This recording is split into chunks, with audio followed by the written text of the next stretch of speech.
Download the AllStar app. Make your picks for UFC fights, challenge your friends, level up and win prizes. Link in description. Get it now. Arnold Allen, Giga Chikadze. They fought at UFC 304, and ahead of the fight, and even afterwards, there was a lot of talk about spying allegations. So, what Giga Chikadze was saying was that he is Arnold Allen, or his team sent many spies, or sent a spy into the training room during fight week to see like what he's doing. You know what I mean? Like, what do you think of that?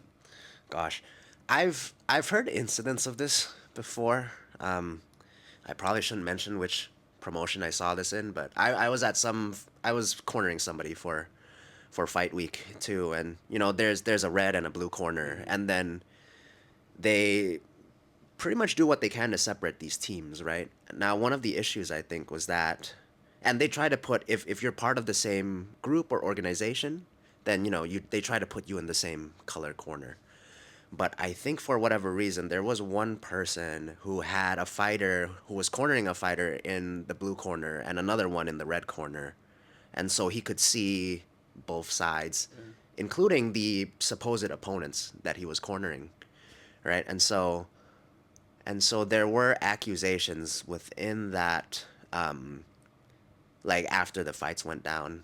But he was like, so these two separate corners, right? But one corner was telling me this dude was just sitting at the open workout watching my fighter because my fighter was going to fight his fighter. And I was like, I never thought about that before, right? And I don't think the other guy was even trying to spy on the other fighters and stuff. I feel like he would have benefited more from helping out his own fighter. Just being like, look, this is fight week. Let's get you through like what you have to get through. Get some movement in and all that. Get your weight down if you have to. And so it's probably plausible to have somebody spying during camp, during week, stuff like that. I'm sure it happens before. Like, I'd be shocked if it didn't. Partly because we've got some people who are so analytical. It's like if I watch somebody fight for 15 minutes, I can pretty much pick up, what I can reasonably expect their tendencies to be, like where their positional gaps are and stuff like that. And I'm sure there are plenty of other coaches that can do the same in less than 15 minutes. So, like, if you get a full training session to see, what does this guy do when they get tired, Like, what does this guy do when they get stressed? Then it would be a pretty big advantage. And so, like, I'm sure there's enough incentive for it to happen somewhat. And I'm kind of surprised we haven't actually heard of any other instances of this happening already, Yeah, especially during fight week. Yeah. Yeah, you're right, because nobody's really regulating like who's going to those rooms, right? Right. You have a list and you have a red corner and a blue corner room to train, but it's not like they're checking. And that's why sometimes if you go in there, the teams will ask you like, who are you? Like, where are you from? Because it's like, what are you doing in here? Right. While we're doing it. Because you could get a lot out of, not even like listening to them, just watching what they're doing. Yeah. There's so much you could get out of it, because like maybe someone's going in with an injury. Right. Nobody knows, but in the training room when he's moving around, you could tell like, or he slipped and he's like, oh, you know what I mean? Like, those things are very helpful heading into a fight. Yeah, if it's damage. Right, like if they're working around an injury, for example, it's like, they got a little bit of, like, if they're, kind of favoring one leg over the other, like if they got a sprain something or other. It's like if you, especially in some of these cases, right, if they're coming in with like a fractured something or a broken something and they really don't want to show it, but they still want to fight, that's a big advantage for the other person to know. Especially the other team, they know, and the coach saw that, like the head coach, and they're like, okay, because the name of the game is damage, right? So if you know something ahead of it, it doesn't matter if you spied or not, but if you do know it, you're gonna go in there and attack it, because that's the weak point, right? Yeah. It's just like, oh, this dude is not a good striker, so I'm going to go in there and strike with him and knock him out. It's the same fucking thing, right? 100%. But you should not be spying on other athletes, dude. Spying has been going on forever in most major sports, right? It still goes on now. There's people being suspended all the time, right? Even now they're using drones and shit Oh my gosh. to film other teams' practices I believe it. with Yeah. drones. That's insane, right? Like they're Right. going really high tech. Next thing you know, they're gonna be flying planes and shit over. Yeah, hacking like Yeah. CCTV footage and Exactly, stuff from like, like yeah. halfway across the world. Yeah, that's a real possibility, Yeah. right? 'Cause there's some good people with computers out here. Yeah. And you know, even before this incident, right? Because this was kind of like just a slight accusation, right? Like you send somebody, they don't know for sure, right? Right, right. But what was it? The UFC before that, actually this one, yeah, it's the same UFC. Ian Garry didn't fight. No, that was the previous UFC. Previous, right? So Ian Garry, when he fought MVP. MVP, right? Well, Ian Garry was saying that MVP had bribed somebody, tried to bribe somebody $10,000 to spy on Ian Garry in Brazil, right? And I think they even had the person's name, but I don't want to say his name or anything. But yeah, that is pretty big details right there, right? Yeah. The amount of money, Uh-huh. and then the person that actually was offered Right. to do that. Yeah. And I wonder if that's true or not, because it might be. It might. Yeah, because It like, might. if you have money, and these fights are major fights. MVP is like 36 years old, dude. He doesn't have much time. Like, you know, a loss takes you back, right? Yeah. So you're gonna pretty much do anything and everything possible Uh-huh. to get an edge. Yeah. And that could be something, you know, it's like using steroids. Sometimes people, they always want that edge. So there's like, fuck, man, I got to take it. I got to Right. do this. Yeah. Because I'll feel better mentally. Mm-hmm. And maybe it's like a placebo effect, but it just helps you, right, to get more confidence.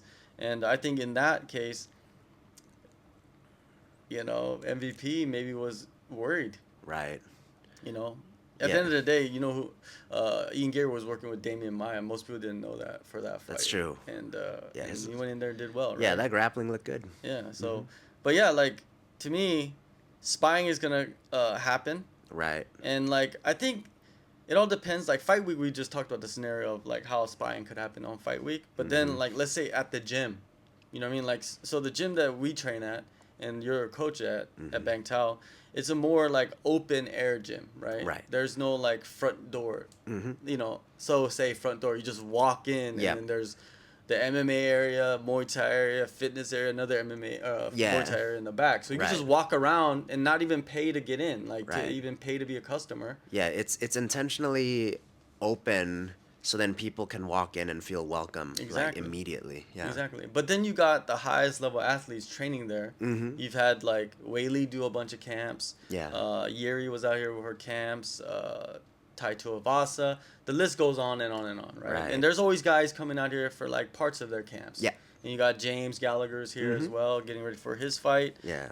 You know, a few guys, right? Yeah. That these are high profile fighters. Mm-hmm. And like any edge against them Absolutely. would help Yeah. you in a fight, right? Right. And there's some precautions you can take. Like when Whaley was here, she put up the screen Yep. thing, Yeah, I cover think- on the cage. Yeah, that's partly why we put up that upstairs area now Yeah. too. So then, and I think, like, I think Alex Volkanovski had a few that's sessions right. like That's upstairs, right, right. where it's like, all right, like let's get out of people's eyesights for a little bit. Yeah, and the just- upstairs is nice, but then when it's open and then Right. like you got sparring. And people Yeah. come to watch the sparring and stuff. Right. Like you don't know who's watching, right? So it's like, yes, there could possibly be a scenario where someone's here. Yeah. But that's really far fetched, right? Right. Like, someone flew somebody over here to come to the gym to see like what's going on. That's really like. Yeah. That's real insecurities Right. on whoever's sending that person, right? Yeah. Because Because it would need to be like a high profile enough fighter too, where at least like multiple 6-figure payday, you know, to be willing to pay somebody 10 grand just to watch somebody else. exactly, and get you, and then it might not even be any information, right? Right. They might get here and they'd be like, "Oh, I don't even see that person here." Yeah. Imagine paying somebody 10 For a grand.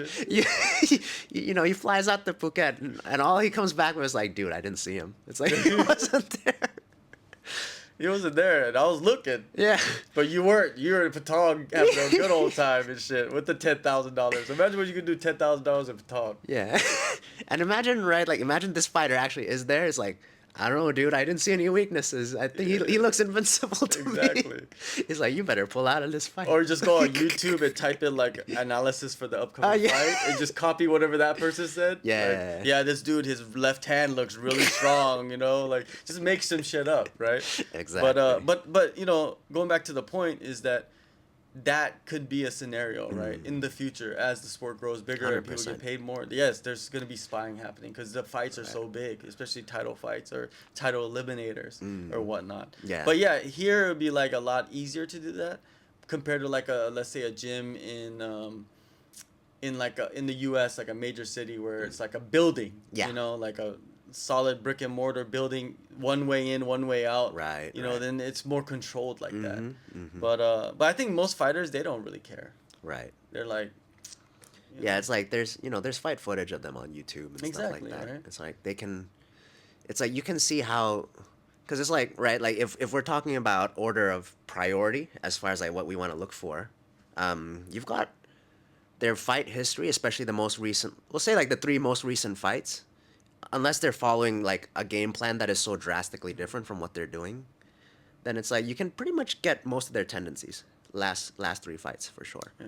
Right? And so it's like, okay, you start there, and then it's like the only reason you would probably want to pay somebody to spy for you over the course of a camp is to see what kind of new stuff they're working on, what kind of specific game plan or strategy they have specific to fighting you, yeah.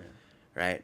But then in a lot of those cases, it's pretty much predictable anyway, right? It's like if you have, if it's like, not to throw any names that like, you know, end up like potentially accusing somebody or other. It's like, how do you game plan against, let's say like Mighty Mouse, for example? He's good everywhere, right? And so that might be one of those instances where it makes sense to actually figure out what they're working on if it were ethical. Like, it's not ethical, so it should not be done. But like that's kind of, you have to get through quite a few layers of basically useful information until you get to the point where it's like, okay, I want to figure out what this person's working on because it's that important. It's like, it's not that important compared to the other stuff that's available for free online or on like UFC Fight Pass or something like that.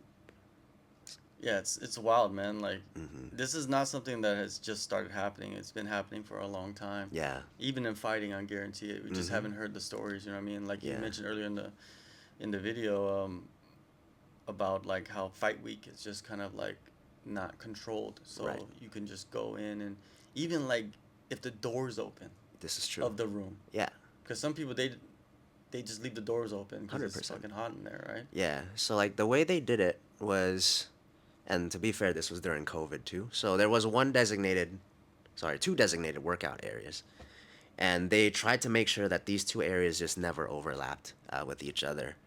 But in the hotel room workout area, or the hotel workout area, not like a specific room. Well, they put mats down in a conference room, right? That was the only place you could get to the scale. And so if someone were to accidentally walk in, check their weight, and you just happen to be working out at the same time, no one was going to stop you from just standing there a couple extra minutes, sit down, watch, leave. It's like, thankfully, the one instance where that I remember 2 opposing fighters were in the same room kind of looking at each other. Only one of them was only there to check their weight, like really briefly, and then left. So like there wasn't any intention of looking in and being like, I wonder what this person's working on, Yeah, it's something that's going to continue happening, and there's going to be more allegations, guaranteed. 100%. And I just hope that if it does happen in the future, that some of them will get caught doing it, so we could actually see like what people do. Yeah. Because this is a fight game, dude. Like, if you do some shit, they might just beat the shit out of you. You don't know. Right. You just don't know. Yeah, and it could backfire too. Oh yeah, big time. Because it's like, all right, here's their strategy, here's my strategy to fight their strategy, and then for whatever reason, let's just say they changed their plan. It's like, well, what now, right? Yeah. And then all of a sudden you're at a mental disadvantage of being like, well, I did all this planning for this specific part of his game that he's not even using anymore, or not even using at this moment, right? And so, well, all that planning, now my game's thrown off, and then spent all that time just wasted At least that's what it feels like, probably.